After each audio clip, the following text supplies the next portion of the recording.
Salut! Il existe différentes approches de l'improvisation.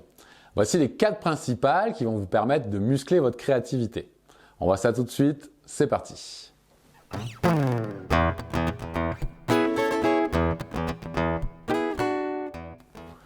L'improvisation thématique consiste à se servir de la mélodie du thème comme base. Notez que cette approche a un intérêt surtout si la grille de l'impro est la même que pour la mélodie. Voici le thème et la grille du standard de jazz Blue Bossa, un grand classique qui va me servir de support pour vous illustrer chaque approche. Je commence donc avec un exemple d'improvisation thématique, c'est-à-dire en improvisant autour des notes du thème.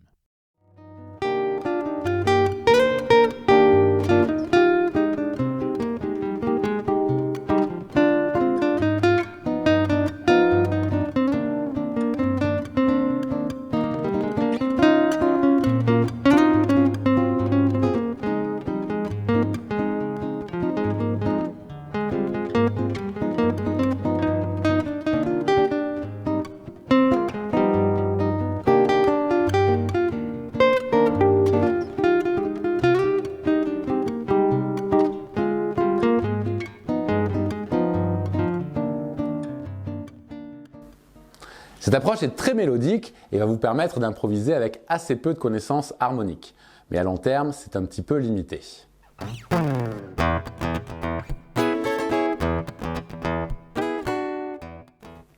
L'improvisation horizontale consiste à utiliser les gammes comme support. On l'appelle comme ça car les notes conjointes d'une gamme créent une ligne relativement horizontale sur une portée. Analysons la grille de Blue Bossa. Pour trouver la ou les tonalités d'un morceau, je vous conseille de repérer tout d'abord les cadences parfaites, à savoir des accords de septième dominante suivis d'un accord qui a sa fondamentale sur sa carte, qui correspond au premier degré, comme ici en Do mineur, ici en Ré bémol majeur et encore ici en Do mineur. À partir de là, on a les grandes tendances tonales du morceau et on peut plus facilement chiffrer le reste des accords en se servant de l'harmonisation des gammes que je vous ai présentée dans une précédente vidéo. On va donc avoir une première partie en Do mineur, une deuxième partie ici qui module en Ré bémol majeur, et enfin, à la fin, on revient en Do mineur. Voici les gammes ou modes possibles. Il existe évidemment d'autres possibilités. On peut jouer le Do mineur 7 en dorien, le Sol 7 avec une gamme diminuée ou une gamme altérée, etc.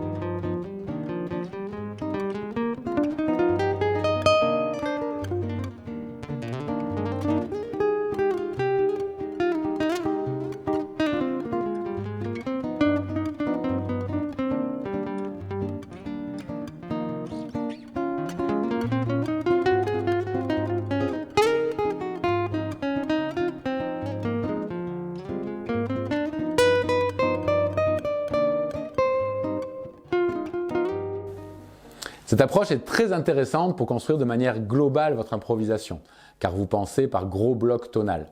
Mais elle va vite être limitée dès l'instant où vous avez des changements rapides d'accords ou de tonalité.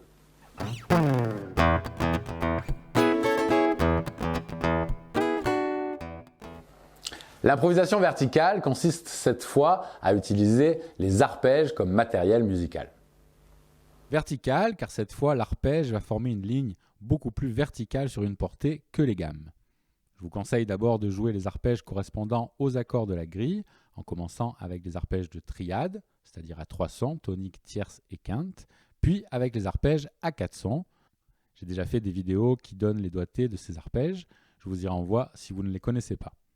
On peut ensuite jouer des arpèges basés sur des substitutions diatoniques, par exemple jouer un arpège de Mi bémol majeur 7 sur un Do mineur 7, qui va en fait donner un arpège de Do mineur 7 9 sans la fondamentale. Ou encore jouer un arpège de La bémol septième diminué sur un Sol 7, qui correspond cette fois à un Sol 7 9 bémol sans la fondamentale. Voici ce que donne un exemple d'improvisation basé sur des arpèges.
Cette approche va vous permettre de coller à l'harmonie et de suivre des grilles très complexes. Elle est notamment très utilisée en bebop.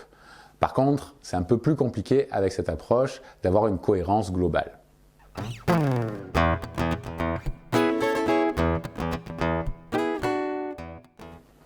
L'improvisation motivique consiste à improviser à partir de motifs. J'ai consacré une vidéo entière à ce sujet, je vous y renvoie si vous voulez approfondir un peu plus cette approche. Rapidement, un motif est une phrase courte que l'on fait évoluer. Tout le thème de Blue Bossa est d'ailleurs basé sur ce motif que l'on retrouve développé dans la gamme, puis sur la tonalité de modulation. Voici un exemple d'improvisation motivique.